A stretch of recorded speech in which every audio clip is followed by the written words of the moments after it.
Hello and welcome into Loftside Banter. I'm here to tell you that this season, for flu season and everything else starting off here in New England, has been brutal towards me. And it's one of the reasons why we didn't get a show in last week. And it's been tough. I'm a little congested still right now. I have a massive headache. But we're going to get out a show here today, talk about week 7 in the NFL. We'll look back at some of the stuff as well to try and catch up. We're going to look at Major League Baseball. We're going to talk about the start of the NHL season, and we're going to talk about probably a little bit of the NBA. We're probably going to touch on it very briefly just because it's getting close to the opening, and we're going to have a special for that and stuff like that. So there's a lot happening, obviously, in sports. This is one of the better times in sports because you're in the heart of the NFL season. You're in the heart of college football. We're getting to the World Series. We already have one team in there. We have NHL season just dropped the puck. I almost said kicked off. It wouldn't sound right. And from here, we get the NBA tip-off coming up in the next few days or the next week or so, as you can hear. So the NFL, we're in week 7, and we're going to dive into the Patriots quite a bit because the national media has already crowned the Patriots and have said great things about the Patriots. They're on a 3-game win streak. Drake May looks excellent, and the team has a favorable schedule going forward.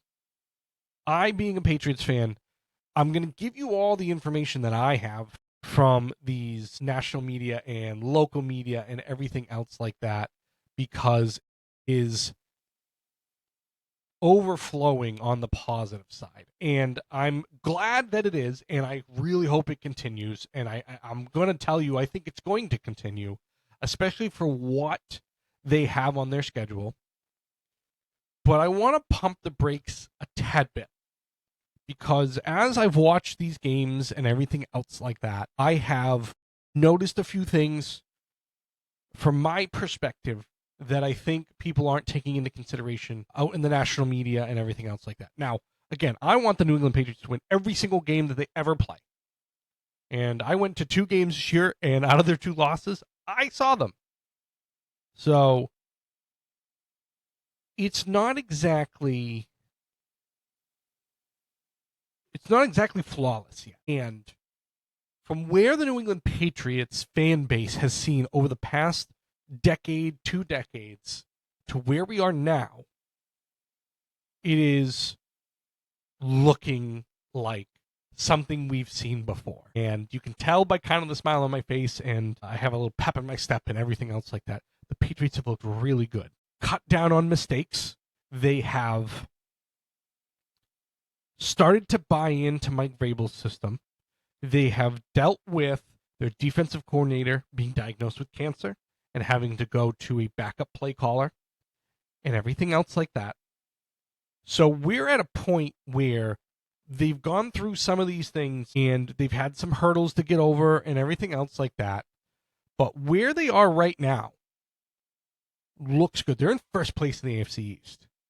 And they're technically tied, but they had the tiebreaker with the Bills. They beat the Bills, obviously, last week or 2 weeks ago on the 5th. And this team has a bunch of players on it that were overlooked. They have a bunch of players that had to step in as far as rookies and everything else like that. And I had said I thought that they had a positive offseason, and I thought that they had added some of the right pieces and everything else like that.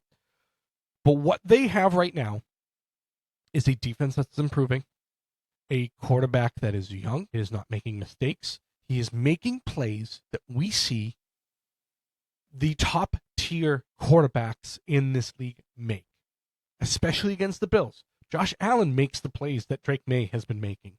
Lamar Jackson makes the plays that Drake May has been making. Patrick Mahomes, maybe not this season. He's been a little... We'll get into the Chiefs in a little bit. And we've seen Patrick Mahomes make moves to extend plays, make throws that we thought he was dead in the water with, and everything else like that. So with this team and all the great things that we've seen. So again, if we go through, they're 4-2, top of the AFC East. They lost to the Las Vegas Raiders at home. That was a tough loss but again, first game of the year, new coaching staff and everything else like that, trying to put the best product out there and not make mistakes and everything else. I can understand a loss like that. They come out against a team against Miami, who on paper has far more talent than you in various skill positions, and you win that game. Now, you tried to give that game away. You did. The Pittsburgh Steelers, their 5-turnover game. You don't win games, 5 turnovers. But again, you were going to blow them out. You were going to blow out the Pittsburgh Steelers if you could have put together the drives and not had fumbles and interceptions. They come out the next week against Carolina, destroy the Carolina Panthers, which Carolina has looked good over the last couple of weeks. So maybe not a, hey, you played a bad team and you really beat them badly type game. You're playing a team that has won 2 games on the bounce right now and has looked a little bit better since that. So that was their wake-up game. The Panthers was their wake-up game. You went on a primetime game against the Bills at their stadium, and you beat them. And looked really good doing it. And then you came and you just went on the road and beat the Saints in New Orleans, a team that doesn't look as bad as their record suggests, because Spencer Rattler had looked really good. The team is going to be scrappy. The Saints are going to be scrappy throughout the rest of the season and may not actually be the worst team put together. You know, you're looking at teams like the Jets and everything else like that who are just struggling on every facet that they possibly can. The Saints have looked all right against opponents. I mean, they looked all right against the Bills as well. But they're bad teams. So, I mean, they're not going to get those plays that help you win close games. So, okay, you beat them. Now, this week, they obviously go out and play Tennessee. Mike Vrabel's old stomping grounds as far as a head coach is concerned. He's going to want to win that game. But you have Drake May, like I said, making those plays that you see the top-tier quarterbacks in this league make. And with this comes improvement from your offensive line. You have a rookie left tackle that still makes a few mistakes here and there, but he's getting better game by game. You have a rookie left guard that even sat out a game, and you had a backup center play left guard and play pretty well. I'm gonna tell you now, offensive line wise, Ben Brown. I've liked Ben Brown for the last 2 years.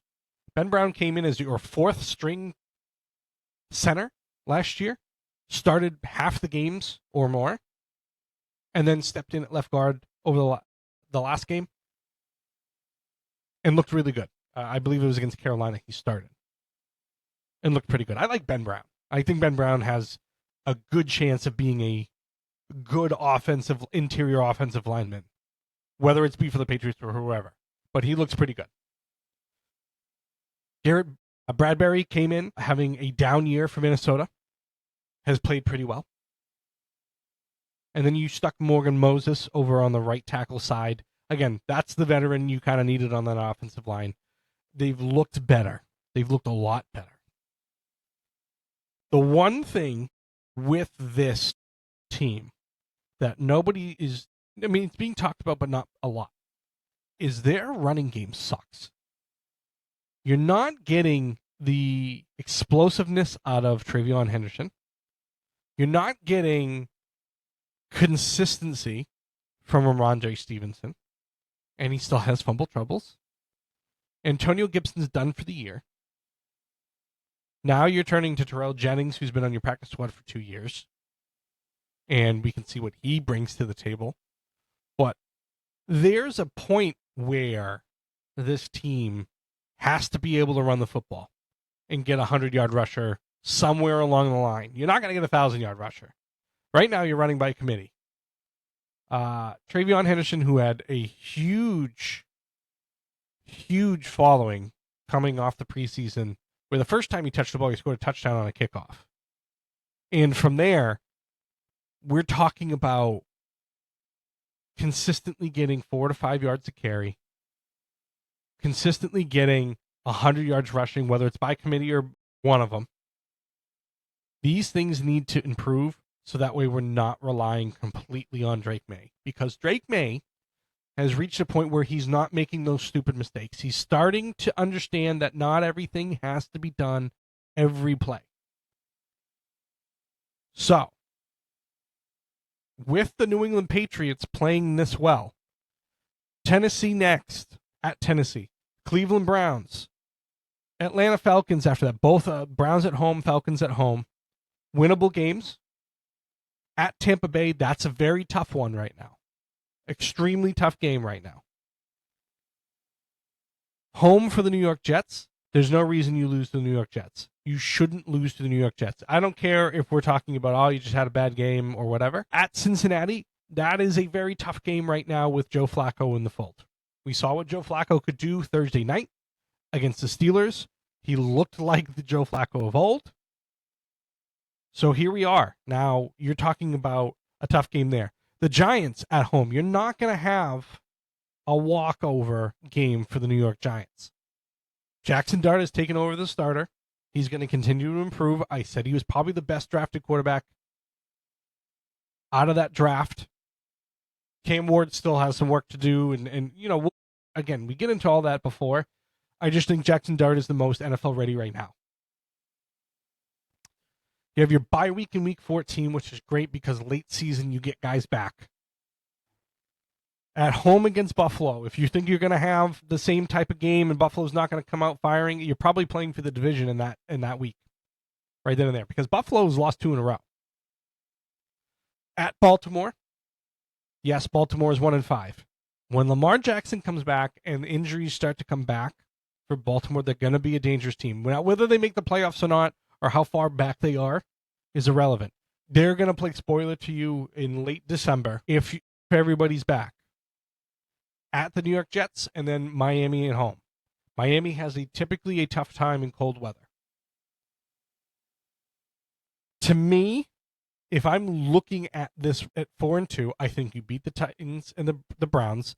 I think you split the Falcons and the Bucks.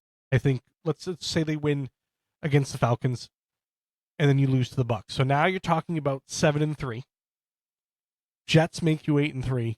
I say you lose to Cincinnati on the road. I think you lose to Cincinnati on the road. So you're 8-4, 9-4 with a win against the Giants. I think you lose to Buffalo at home. 9-5. I think you lose to the Ravens. You're 9-6, 10-6. I think you probably go 10-7. I'm going to say they lose to the Dolphins just because I think there's still some question marks on this team.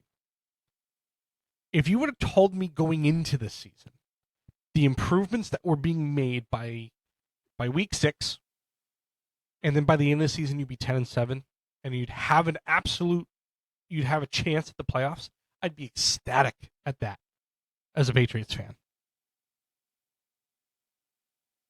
So, 11-6, 10-7 is a great record for a team that you were starting from the very beginning again. Hey, Drake May had looked all right, was making mistakes last year. You started the year with a loss to the Raiders, and then you had 5 turnovers against the Steelers, and then you tell me they're 11-7 or 11-6 or 10-7 at the end of the year. I love that. I love the fact that where the improvement has come. They need to continue doing that. If they can continue to do that, find a running game, they're a legitimate playoff contender. I'm not going to sit here and tell you they're a Super Bowl contender, because I don't think they are yet. But this team has gone 11-6, 10-7, whatever, and they still have the most cap room going into next year. We're talking about coming up to a trade deadline where they could go out and ask about an Alvin Kamara or Chris Olave from New Orleans, A.J. Brown from Philadelphia. They could look at the Jets and try to get something there. It'll never happen. If I'm this team, don't go trading away future assets quite yet. Keep them. You still have a boatload of money to spend in the offseason. You still have great draft capital right now. I'm going to try to see what they have. You still have your draft capital. You still have all that money. Play with what you have right now. Don't think that you need to throw it all in and go all in this year. You're going to have time to build this team to what you want and get the guys that you want and replace a few guys that you had on contract this year. I think they did a great job at getting out guys that they didn't need. Cole Strange, gone. Jabril Peppers, weird move at the time that they did it. Now looks fine. Looking at last year's draft, Jalen Polk is gone. Caden Wallace is still in the league. He is still on the roster. Layden Robinson is not on a roster, so he's gone. So let's just take a look at last year. Javon Baker is gone. Marcellus Dial, I believe, is still on the Patriots, but he's injured. Joe Milton's obviously in Dallas right now. Jaheim Bell is not on a roster right now. Jake Andrews gone. Chad Ryland gone. Sidney So is gone. Antonio Malfi is gone. Amir Speed is gone. He's on the... Where is he now? Chicago? Or he was on Chicago last year. Isaiah Bolton, gone. Cole Strange, gone. Tyreek Thornton, gone. Jack Jones, gone. Pierre Strong, gone. Bailey Zappi, gone. Kevin Harris, gone. Sam Roberts, gone. Chasen Hines, gone. Andrew Stuber, gone. So that's from 2024 to 2022. So just in those drafts, they got we have everybody that's gone off of this. So obviously we know that the Patriots haven't been drafting well. Now, if you look at this season, Will Campbell, again, improving quite a bit. Trayvon Henderson looks pretty good. Obviously needs to get his yards per carry up. Kyle Williams has been almost a non-factor right now. 2 receptions, 20 yards. And again, it's hard for him to break in with the guys that have been improving. You have Stephon Diggs here. You have Kayshon Boutte, who's looked really good. So you still have a Kyle Williams who can produce. And again, I wasn't sold on him coming out of the draft. And even when I said I thought he was one of the weaker wide receiver options, and we haven't seen a ton of great wide receiver rookies this year. There's a few. Don't get me wrong. I don't want people to think that I don't think any of the wide receivers have looked good. But, I'm thinking of the guys from Iowa State, Jalen Noel and Higgins. Meh. Okay, meh. Jared Wilson, starting left guard. 3rd round pick. Craig Woodson, your starting safety, 4th round pick. Joshua Farmer, a whole bunch of time. He's played in all 6 games. Defensive tackle. 4th round pick. Braden Swinson is the only one in the 5th round that hasn't really contributed in any way, shape, or form because he's on the practice squad. And I think it's just because there's just so much depth in that defensive line that they like a little bit more. I think he's going to get his chance. I think it's great that he's on the practice squad and that, for as talented as he was in college, I think he's going to develop fine. Andrew Borgell is shaky at the beginning. Now is starting to be more consistent. That's your 6th round pick. Marcus Bryant, surprise guy that wasn't really on a lot of people's boards. 7th round pick, has played in all 6 games. Has provided depth for you on that swing tackle position. Julian Ashby, long snapper. Okay, fine. Playing in all 6 games. And then Kobe Minor has been elevated twice from the practice squad. 7th round pick. Mr. Irrelevant there. The draft this year looks phenomenal. And that's what we've been missing here in New England. You're getting guys, or you had been getting guys that were just not putting together anything, or not developing, or not great. And I'm not blaming Belichick for that. I'm not going to blame anything like that. He had been pretty good at developing some of these players that you didn't think were a great addition to this team. And it hadn't worked out for a while. Because I'm even looking back at 2021. Christian Barmore and Ramondre Stevenson are the 2 guys that are left here. 2020, Kyle Duggar, Anthony Jennings. That's it. Michael Owino is still here. 2019, nobody left on this roster. 2018, nobody left on this roster. Almost nobody left in the league. Year 2017, we had almost no picks whatsoever. We had 4 total.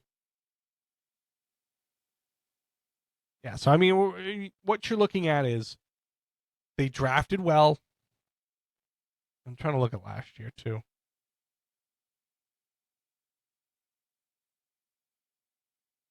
Last year, I mean, is Drake May. That's what you got out of it.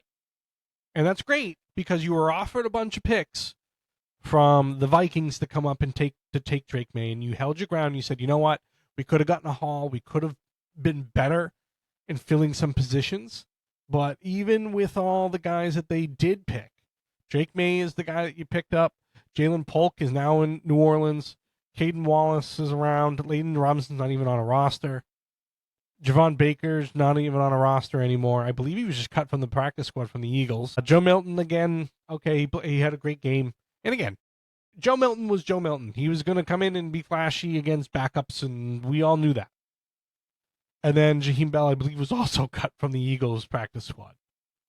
So, again, we're talking about a failure to get young talent that can develop and put in the work ethic that we're looking at. I'm not going to sit here and tell you that I know what Caden Wallace's work ethic is comparative to the next guy that was picked or the one before him or whatever. This offensive line sucked last year. And this year, they've put in guys, again, you're talking about a third-round offensive center that's playing left guard and playing pretty well. I just don't want people to get ahead of it. I don't want people to think right now that we're this far ahead and we're this good and the Patriots are unstoppable and everything else. There are holes. The pass defense hasn't looked great. Christian Gonzalez was out for a few weeks. I understand that. The thing that this team needs is to be able to play better against the pass, not take stupid penalties at stupid times, and run the football better. Those are 2 massive things that they still need to improve on. The fact that Josh Allen played okay against you, but made more of the mistakes was huge. So, the other thing that everybody needs to understand with the New England Patriots right now is who you've played so far has not been the greatest of teams. Now, you can only beat who they put in front of you. You can only play who they put in front of you. That is an argument that I will stand on no matter what team we're talking about. Oh, they haven't played anybody good. You beat who they tell you have to play.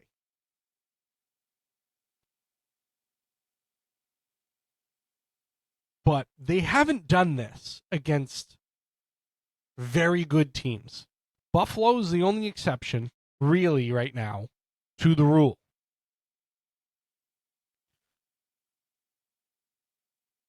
Raiders, not great. Dolphins, not great. Steelers, we don't know who the Steelers are. And I don't think we're ever going to find out. I realize I've said on this show, we know by week 4 kind of who you are. I don't know who the Steelers are. I still don't. They've looked good. They've looked better than I thought they would.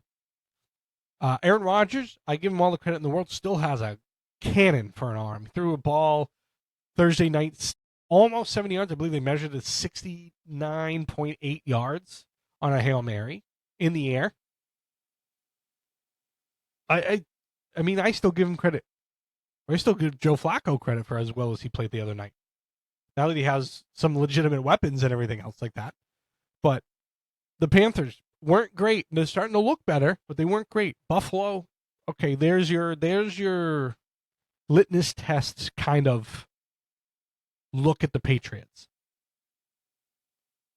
You're not that far off from Buffalo. I still don't think you're better than Buffalo. I think Buffalo is still a better complete team right now. But some of these guys, that are in these positions starting and filling in and coming in rotations and everything else like that. And that's kind of the Woodson and the Farmers and the Jared Wilsons and, Keyshawn Booty starting to play a lot better. This team has a very, very, very, very, very bright future ahead of them. If people can stay healthy, they can stop making mistakes, and they can get out of their own head. Because I've seen good players get in their head. I thought Mac Jones was going to be a good quarterback, and then he lost confidence and lost the confidence of the coaching staff around him, apparently, here in New England.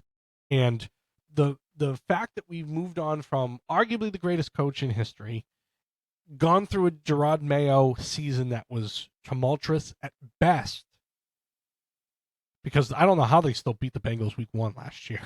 I don't know. But from there, to get Mike Vrabel to put a system in, to really coach up the young players and to put them into positions and go, hey, we put trust in you and we understand this. This team has a very bright future. Just need to not lose it mentally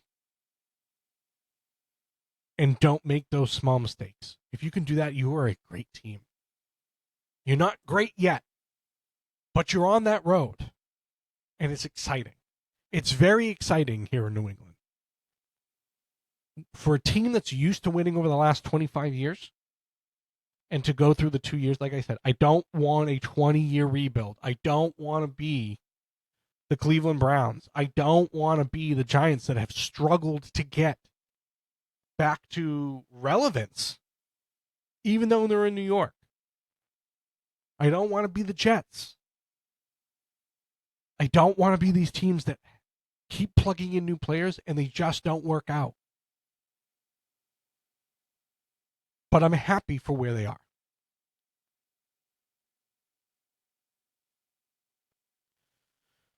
So with that, we'll go into our Week 7 preview. As my nose gets more and more stuffy. Sorry. Probably edit that part out. Patriots play the Titans in Tennessee. 3rd straight road game. They're 6.5-point favorites. Drake May, like I've said, is 131 and 179, 10 touchdowns, 2 interceptions, over 1,500 yards passing. He's been playing excellent. He's starting to get chemistry with Stephon Diggs. But again, the run game, Ramondre Stevenson, 51 carries, 157 yards through 6 games is awful. Awful. It's terrible. And it's not necessarily Ramondre's. But the fact of the matter is, each time against the Saints late in the game, trying to get a few yards, you'd hand the ball off and I'd see them get tackled in the backfield. Tennessee just lost to the Raiders. They did beat the Arizona Cardinals. Just going to make that little notion there because of my call with the Arizona Cardinals. Again, we'll get into it. But they've lost 4 of the last 5. Obviously, they're 1-5. Cam Ward has started to make more and more mistakes as they've kind of gone along. And again, not saying he's not going to be a great quarterback in this league, but again, we're talking about next year. We're talking about next year with Tennessee. They're probably going to be in that discussion for the first overall pick again. It's going to be the Jets, Saints, and Tennessee, somewhere in there. But I think this team has every ability to beat this team, and you can't be complacent in this, and Mike Vrabel's not going to let him be complacent against the Titans. So I think the Patriots take this one pretty handily. And then let's go over to the next London game, which has the Las Vegas Rams and the Jacksonville Jaguars playing over in London early tomorrow. Jacksonville and Indianapolis are running that in AFC South. There's about a 4-way tie for the NFC West. San Francisco, Seattle, and Los Angeles are all 4-2. I find this to be a very close game. It's going to be a lot closer than what people think. The Rams are 3.5-point favorites.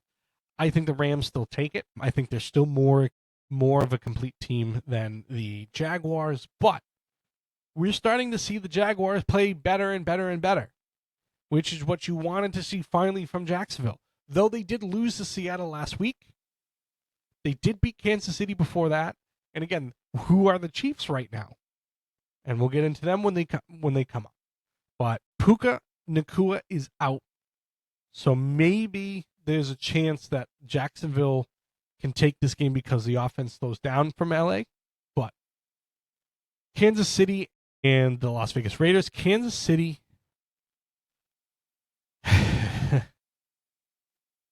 They lose to Philadelphia by 3. They beat the Giants. Not a surprise. They beat a down Baltimore team this year. They lose by 3 to Jacksonville. And then they come out and they really beat the Lions pretty badly. Almost a 2-touchdown game. I think the 30-17, I believe the score was. So who's Kansas City this year?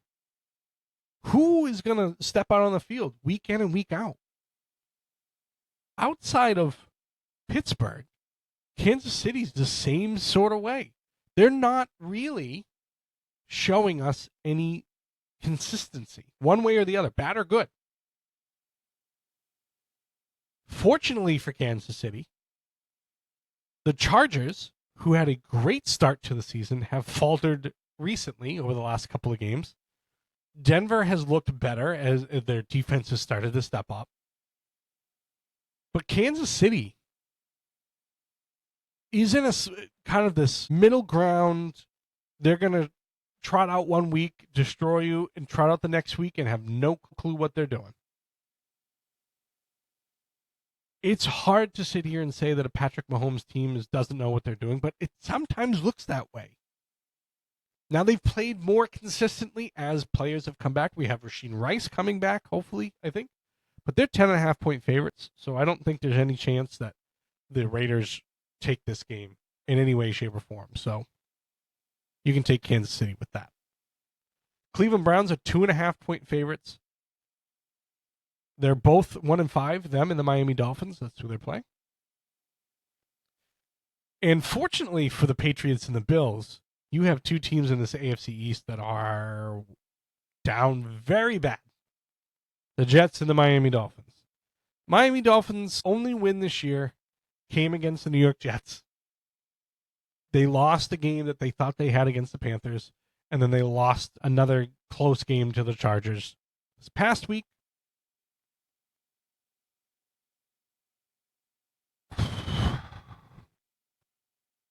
On the other side, Cleveland, you have Quinshon Judkins, who's looked really good. Harold Fannin Jr., another rookie. Again, this team, this Browns team, you're getting a lot of your draft picks playing a lot of minutes, making a lot of plays. Even just looking at their season leaders, Dylan Gabriel, 51 of 89, 3 touchdowns. No interceptions. 430 yards. Now, again, he didn't start. Obviously, Joe Flacco started before that. They made the move. Quinshon Judkins, second-round pick. 84 carries, 383 yards, 2 touchdowns. Rookie. Harold Fannin Jr., their new tight end, 28 catches, 254 yards, touchdown. Rookie. Carson Schwizinger, linebacker out of UCLA. Rookie, leads the team in tackles. 4 out of the 5 categories that I'm looking at, you have rookies leading. That's what you want to see from a team like the Cleveland Browns at this point. They haven't been able to find rookies that have been able to lead all these different things. Now, they got to continue to develop.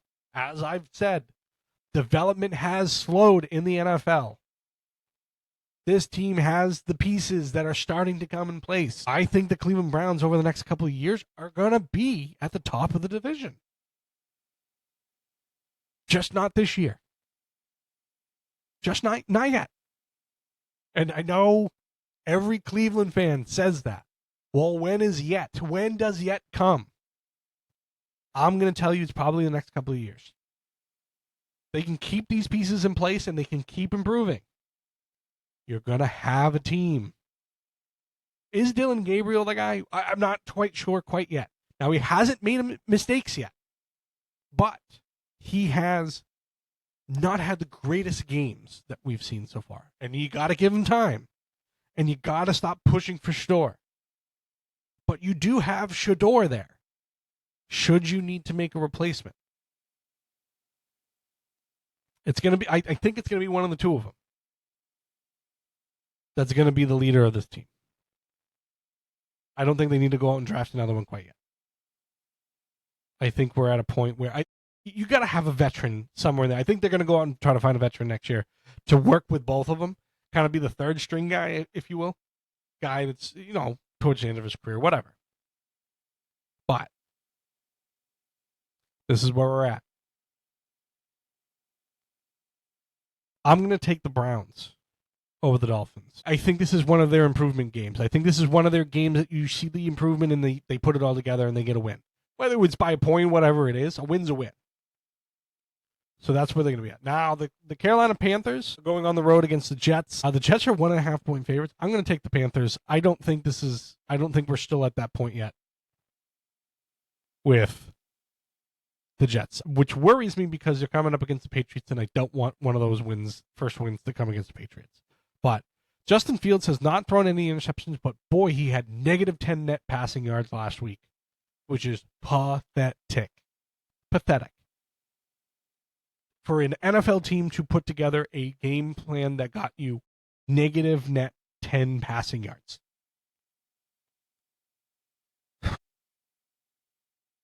Garrett Wilson's doubtful for this game on my fantasy team, so it doesn't help me any. Bryce Young looking a little better. The wake-up call against the Patriots. You got your... How do I want to word it? Because you were destroyed by the Patriots. Destroyed's fine. I think we're going to go with that. You got destroyed by the Patriots. You've now found Rico Dowdle, was your backup to start off with, has looked phenomenal over the last 2 games.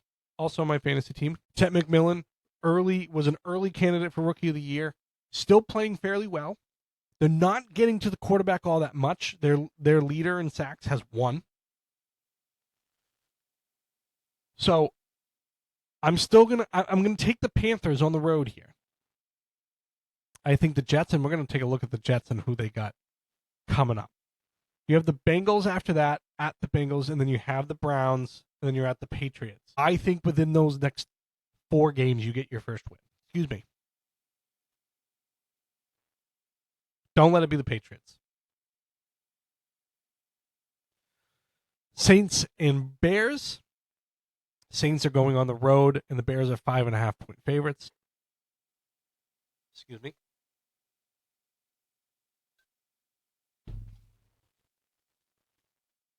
Caleb is starting to look better. They've won 3 in a row, I believe. Let's just take a look. Yes, they've won 3 in a row. Dallas, Las Vegas, and they beat the Commanders this past week by a point. They actually won back-to-back games 25-24, which is interesting. But Ben Johnson is starting to put together a good team. They're starting to keep Caleb upright. He's starting to make the right decisions. I think all of the stuff early on where we talked about Caleb Williams possibly not being the guy, he's kind of turned that around a little bit. Now we're still in that kind of flux area. And I'm not saying that they're really going to come out, because I don't think they're going to blow out the Saints by any means. Spencer Rattler has proven that he can be an NFL quarterback. Now, is he the greatest NFL quarterback? And if he's starting for your team, are you happy? No, not as of now. But he's not making mistakes where we saw a lot of it last year. 6 touchdowns, 1 interception. So again, he's not throwing the ball away. He had a great first pass against the Patriots. I think it was a 53-yard gain or whatever it was. And he was getting the ball out, getting the offense up and down the field. They were getting field goals and keeping it close. For a game that people looked at and went, oh, the Patriots just beat the Bills. Oh, they just blew out the Panthers. Oh, the Saints are in trouble. No, the Saints have battled and battled and battled. And that's always been kind of a Saints team, is they always battle. Now, when you don't have the talent level of being a top-tier team, yes, those things go against you. Penalties will go against you, mistakes, everything else like that. But this has competed. 25-19 loss to the Patriots last week. They beat the Giants. 31 which was not what I think covered for that one. Seattle blew them out.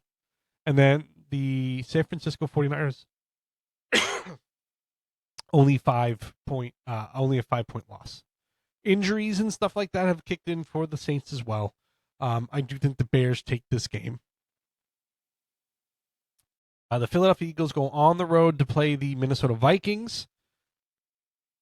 The Eagles have lost 2 straight, Denver and the New York Giants. So the defense on this Eagles team, as I've mentioned, has not been very good comparative to what they were last year. Now, you still have the Minnesota Vikings playing with Carson Wentz. And the Eagles are a 1.5 favorite. I think you take that all day long. Even on the road. I don't think the Eagles are going to let Carson Wentz do the things that Carson Wentz has been able to do over the last few games. 69 of 100, 5 touchdowns, 2 interceptions for Carson Wentz, 759 yards. Jalen Hurts needs to find a way to pass the ball better. Jalen Hurts is a Super Bowl winning quarterback that is struggling to get 100 yards passing some of these games. You're putting a lot of pressure on Saquon Barkley. Teams are making Jalen Hurts beat them, and he's not able to do it so far early in this season. Not sure why. But again, a Super Bowl winning team, you get picked apart. Injuries also happen. Injuries have also been something that has hurt this team as far as offensive line and stuff like that. Landon Dickerson still questionable to play. Jalen Carter is also still questionable to play. That's a big loss on that defense, and he's still on the roster. The Vikings, obviously, Aaron Jones has been out for a while. Justin Jefferson is still, he has 29 receptions, but Carson Wentz is not the guy that he used to be. So what mistakes will he make this time around? Will he put everybody on his shoulder and try to win this game by himself? I think the Eagles, you take the 1.5. The Minnesota defense is where it's been at. They've only given up 97 points so far this season. Ivan Pace Jr. has played fairly well in linebacker. Some injuries on that side. Blake Cashman is still out. Michael Juergens is still questionable. And Brian O'Neill is still questionable as well. So, and then Andrew Van Ginkel is still out, who's the starting middle linebacker for them. But moving into the 4 o'clock games, the Colts are going on the road to face the Chargers. This is a very fun game. Both of these teams have looked really good early on. The injuries to the running backs for the Chargers have been a huge, huge hurdle for them. Obviously, with a system under Jim Harbaugh, running the football is a must. Now you're talking about being on your 3rd string running back. Justin Herbert has looked more human over the last couple of games where he started the season very, very well. Daniel Jones still passing over 1,500 yards passing. He's probably your comeback player of the year no matter what. Jonathan Taylor still looking excellent as far as the Jonathan Taylor that we remember. A couple of injuries are out. Charvarius Ward, Josh Downs, and Austin Doolin are all out as far as the Indianapolis Colts. Again, like I mentioned on the other side, you're missing Khalil Mack still. You're still missing Denzel Perryman. But the Chargers at least got back to the winning ways after losing to the Giants and then losing to the Washington Commanders. They beat the Dolphins 29-27. The Chargers are a 1.5 favorite. I'm going to take them with the points at home against the Colts. I think the defense has played a little better as of recently. Indianapolis, having scored 194 points so far, I think they're going to come back down to earth on the road here. That's what I'm going to go with there. My next 4 o'clock game is those Giants at 2-4 against the Denver Broncos. Now, the Cam Scatterbro game, this past game where he kind of broke out, was fantastic against the Eagles. He was running people over. He was making it look like he was just a human wrecking ball.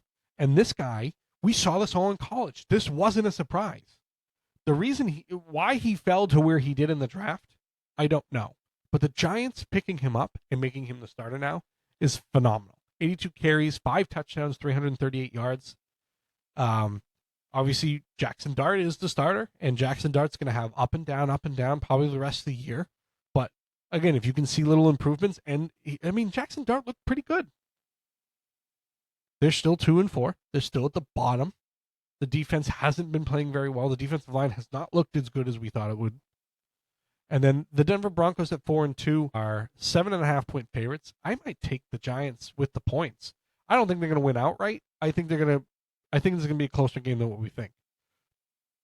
Bo Nix has started to play better. Maybe not in a sophomore slump. Maybe in a sophomore slump lasted the first kind of quarter of the season. But he started to play a little better. J.K. Dobbins has been playing better. I'm going to take the Giants plus 7.5 because I think it's going to be closer than that. I don't think they're going to win. I think it's going to be closer than 7.5. They may lose by a touchdown. That's still a win. Next is the Green Bay Packers, who are 3-1-1, which is very annoying. The tie thing needs to stop, and I understand the point of it. I think they need to go to the college system.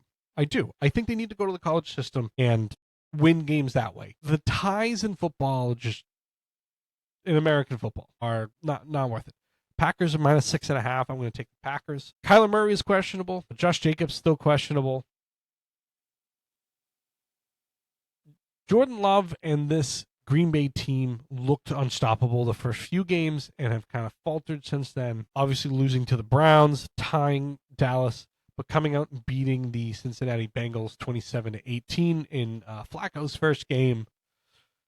After the 2 wins for the Cardinals, and I said at the beginning of the year, the Cardinals were going to be in a precarious position at the end of the year, especially with their coach, who's been under some controversy ever since he's basically told, got in somebody's face and put his hands on, whatever running back or whoever it was on the sideline for making a dumb mistake. It was an absolutely dumb mistake. But they've lost 4 straight. San Francisco, Seattle, Tennessee, and Indianapolis. They've lost all of them. Now, they've been close games, 16-15, 23-20, 22-21, 31-27. So, again, they're not getting blown out by any means. They're still kind of right there.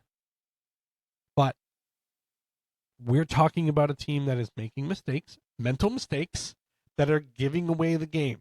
That comes down to coaching. As I said, I didn't value Jonathan Gannon all that much as a head coach. Not that I think he's a bad coach. I just think the things that I'm seeing from that team, it was tough. And mental mistakes, like dropping the ball at the 1-yard line or losing close games like this, comes down to the mental mistakes and the making the plays when you need to. And that comes down to coaching.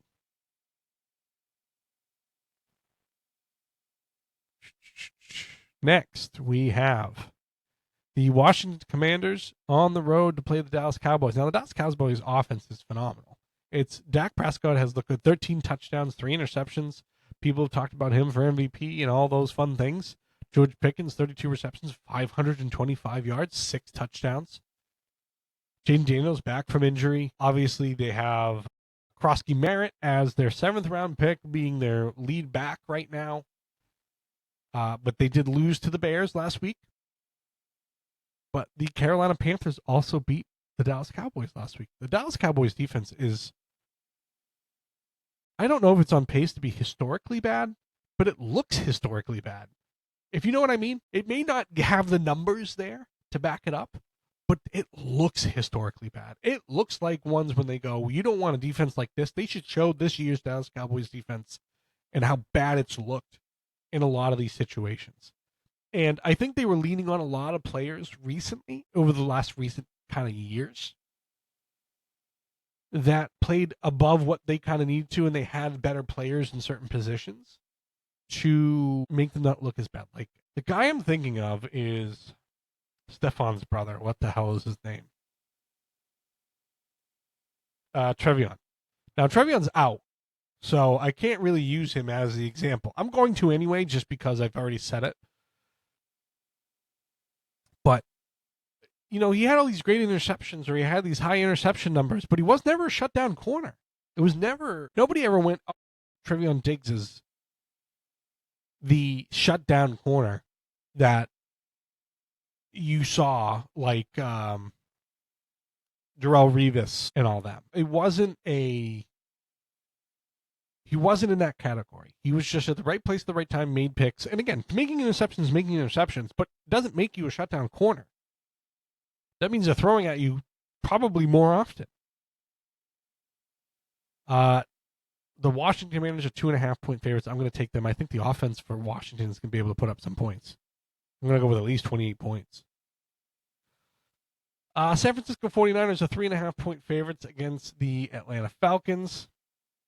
I'm trying to see if I can find if Brock Purdy is going to play this week. San Francisco 49ers. Let's take a look and see if we get ourselves the Brock Purdy. He is out. So he's ruled out. So you have Mac Jones again. And, it could be worse. It could be worse. Mac Jones, 113 for 168, 6 touchdowns, 3 interceptions, 1,252 yards. That's not bad. For what we've seen from Mac Jones over the last few years, that's not bad. Now he has better weapons and everything else, as we've said. Great. He's showing that he can play with those types of weapons. Christian McCaffrey still healthy, which is great. Leads the team in rushing and receiving yards, which is part of the problem. Fred Warner is out, which is huge right now for that San Francisco defense. They're starting to get into that injury, where they were before, but they are winning. They are the top of the division. They're 3 points. They've given up 3 more points than they've scored, which is a problem. But they are in first place right now. Michael Penix, Bijan Robinson, Drake London, all healthy. I'm going to take Atlanta on the road as dogs to win outright this week. Again, it has nothing to do with the Mac Jones thing or anything else like that. They're more healthy. They're more ready to go. You now lost your defensive leader. You don't have Nick Bosa. You don't have any of those players. I just think this is where it keeps up. And this is a Sunday night game, so we're going to be able to all watch that and stuff like that. The 2 Monday night games are a little fascinating. You have the 5-1 Buccaneers, who are probably on a lot of power rankings lists right now as number 1. They finally won a game where they weren't losing or weren't tied at the end. They won a game outright.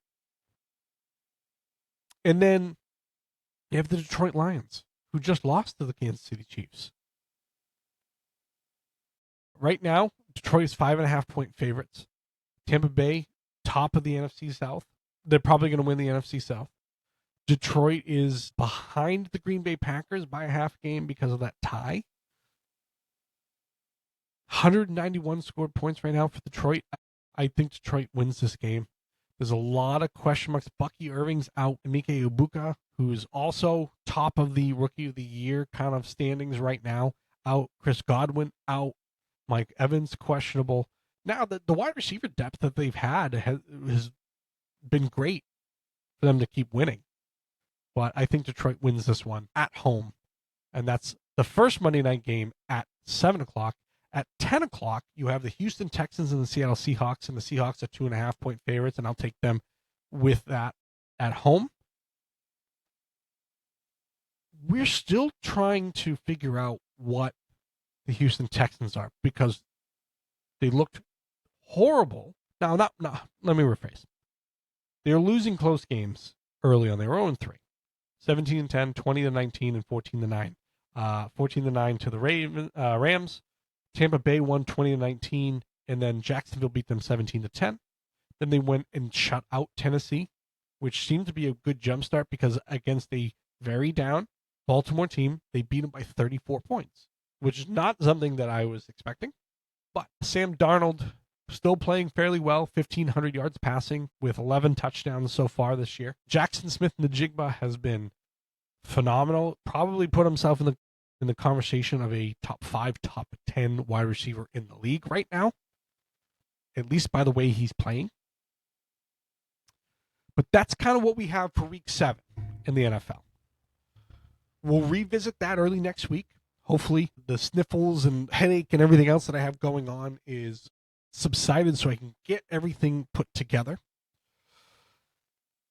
Just some breaking news now. Evans and Ibuka are going to be game time decisions. So we're not going to know right up until Monday until whether they're going to play or not. For Major League Baseball, we have one team in the World Series, and that is the Los Angeles Dodgers. And as I said, even though they didn't have the regular season, what everybody was saying, they had struggled in the end of the regular season. They almost didn't win their division. They have blown through the playoffs to get to the World Series again. They just swept the Brewers. Now, I really like the Brewers. I think they're probably my second favorite team behind the Red Sox. I love the MB kind of glove logo. I think it's as classic as a classic logo can get. I think it's perfect. I love that it's the Brewers are, hey, we're known for beer. Baseball team. I was really hoping they win the series, but it was not close. I believe the Brewers scored 1 run in each of those 4 games. And then Shohei Ohtani hit a 3-run homer and then pitched 6 2/3 innings. He is just phenomenal. And he's reached that superstar status as far as where he is worldwide and everything else like that. The Dodgers are in there. The Mariners are 1 win away after winning last night. They were trailing 2-1 in the bottom of the 9th. They end up going to win 6-2. Cal Raleigh, big number, tied the score, and then a grand slam to put them up 6-2. So the Mariners are 1 win away against Toronto. Now, if I'm looking at, let's see, when's the next game? Is tomorrow night. They are, I want to say they're in Seattle. No, they're in Toronto. So the next 2 games are in Toronto.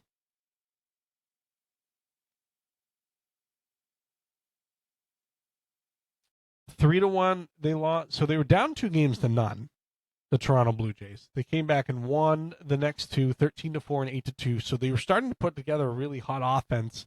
They kind of got stymied last week. But undecided, Seattle has not named their starter. Oh, I'm going to butcher this Toronto player's name. I'm looking at it right now, and I know I'm going to butcher it. Trey Yesavage. Yesavage. I'm going to go Trey Yesavage because it sounds cool. Now, Trey Yesavage this year had pitched in 3 games, 14 total innings, and he's pitching in a deciding game, which we've seen that quite a bit this year, which is interesting to me. Now, injuries obviously happen throughout seasons and stuff like that. But with Toronto right now, what offense they had been putting together, they need to find it again, and they need to get on the board early. Now, whereas we don't know who Seattle's going to pick to start the game quite yet, they need to give that run support to Yesavage, or else they're going to be in a lot of trouble. You can't put the pressure on yourself to be down with a young pitcher, because the young pitcher is going to have to go out. So far in the postseason, Yesavage is 1-1 with a 4.8 ERA. So again, he's giving up almost 5 runs a game on average. 15 strikeouts, 4 walks, so good ratio there. The one guy, so Bobichet's still out, Jose Barrios is out, Ty France is also out for the Toronto Blue Jays. Now we're coming down to where these injuries are going to matter, because you don't have the guys. That Bobichet is one of them. You can't throw him out there, obviously. Ty Savage, they traded for, wasn't having the greatest of years, but I would rather having them up at the plate than some of the guys that they do have. George Springer is also day-to-day. I'm going to assume he's going to play. He's their leading home run guy this year. Seattle has everything going for them right now. If I were a betting man, let's see.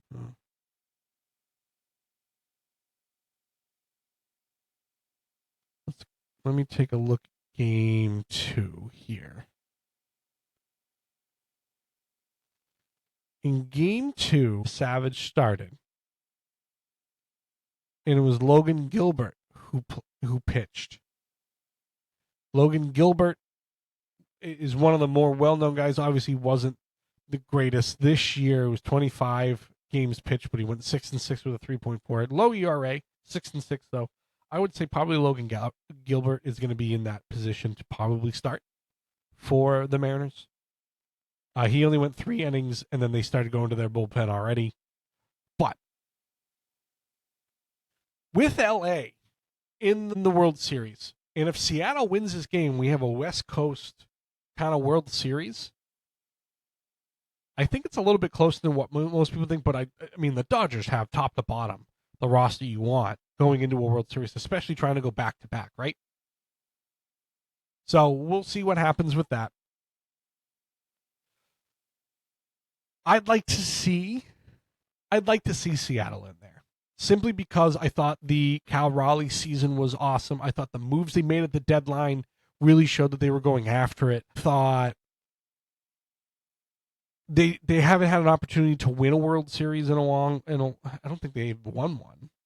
So Toronto, I know, has won one, obviously, with Joe Carter being that hero, and I remember that stuff. But I'd like to see a new team win. I'm always for that when it's not my team, of course. But I think it is the more intriguing matchup. Yes, if Bo Bichette's going to be able to come back and Vlad Guerrero Jr. is going to be able to play the way we know he can play, yes, it's very much an intriguing matchup to see Toronto against the Dodgers. But, an all West Coast kind of, I think it's going to really dip the numbers here on the East Coast because people aren't going to want to stay up to watch it that late. Now, maybe they move them up, I don't know. But for the time being, that's where we're at kind of with the MLB playoffs. The NHL season started. The Bruins rattled off 3 straight wins, which everybody was surprised about. Now they've lost 2 straight. And we're starting to see the team that we expected them to be. Giving up, the first 3 games they were playing defense. The goaltenders were, Swayman was playing excellent. And, you were getting guys to score that I told you from the beginning was like, oh man, this guy's not going to be. But like Tanner Jeannot has 2 goals already, which is great. But I mean, it was the bad signing it was the offseason bad signing. David Pastrnak leads the team in points, obviously 6 for that. But early on in these, the Detroit Red Wings lead the Atlantic.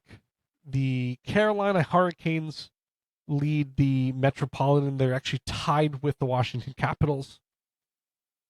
The Florida Panthers won 3 games to start off the year and then promptly lost, which is what I think I'm going to see the Bruins do when they play the Avalanche coming up either tonight or tomorrow. But the Florida Panthers, they have some injuries already to start off the season. On the Western Conference, you have Colorado 4-0-1, starting off very well, and then the Vegas Golden Knights won 3 games and have lost 2 games in overtime or a shootout, so they have 8 points to start off. So those are your leaders early on in the season. Looking at the early goal scoring leaders, skating leaders, Jack Eichel has 11 points to start off with, and then a very interesting goal leader right now for Ottawa in Shane Pinto. Shane Pinto, 24 years old, center, 6 goals in the first 5 games of the year. So he's your league leader in goals. I'm trying to see what he did last year.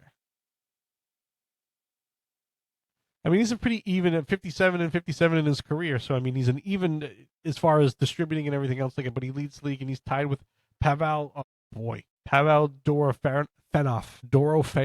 He's from Russia. So that's all I can tell you. But he's also got 6 goals. Goaltending, Calvin Pickard in Edmonton. Does Edmonton still have the same 2 guys? Let's see. Because this is going to be interesting to me.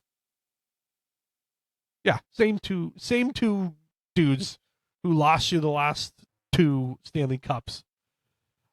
Stuart Skinner 1-1-1 with a 1.97, and then Calvin Pickard 1-0 with a 1 goals against average. So they're splitting them. Stuart Skinner is still your guy, but Pickard is the leader right now, tied with Brandon Bussey, former Bruin, Igor Shekerskin from the Rangers. Jake Allen is right there. A save percentage is Charlie Lindgren, who has 1,100% save percentage so far.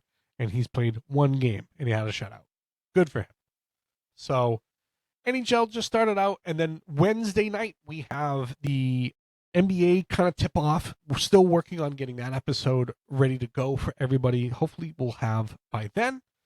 We'll probably have a few games under the belt, but you're going to see a Cooper Flag against Victor Wembanyama and the Spurs as one of the opening games, which I think is a great opening game to see. I think people are starting to come around, but the Celtics aren't going to be as bad as they thought they were, especially with injuries. And then 150 days after the fact, Jason Tatum is jumping and dunking already. I truly believe if this team can get in as a 6 seed, they'll bring him back in because this East is so wide open. I think the teams you're going to have to watch out for are the Cleveland Cavaliers on the East. The Orlando Magic, I think, are going to be very good and be up there. But I think if you're not going to want to play the Celtics. And I think the roster they've put together and kind of the players they're going to be, Chris Bouchard is going to be probably your starting center. You're going to have a lot more Peyton Pritchard. Jaylen Brown hopefully is going to be healthy enough to get through the season without having to sit out.